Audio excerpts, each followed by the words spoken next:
পশ্চিমবঙ্গে কোনো বিনিয়োগ হবে না। যারা বলছেন সিঙ্গুরবাসী হতাশ, তারা সিঙ্গুরবাসীকে আশার আলো দেখাচ্ছেন না কেন? মুখ্যমন্ত্রী তো সর্ষের বীজ ছড়িয়ে এসছেন, ওখানকার মানুষ সর্ষে ফুল দেখেছে। কৃষক জমি ফেরত পেয়েছে, কিন্তু জমি ফসল ফেরত পায়নি। একটা অচল অবস্থা তৈরি হয়েছে, শিল্পের বদ্ধভূমি তৈরি হয়েছে। মুখ্যমন্ত্রী পশ্চিমবঙ্গের শিল্প সম্ভাবনাকে ধ্বংস করে দিয়েছেন। এ রাজ্যের শিল্পপতিরা ভিন রাজ্যে বিনিয়োগ করছেন।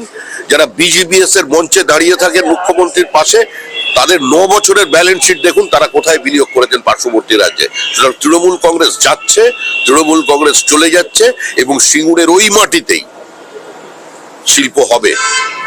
যে স্বপ্ন ওখানকার মানুষ দেখেছিলেন, আমরা দেখেছিলাম, যে একটা ইন্টারন্যাশনাল অটোমোবাইল হাব তৈরি হতে চলেছে আজকে সিঙ্গুরে, সেটাই হবে।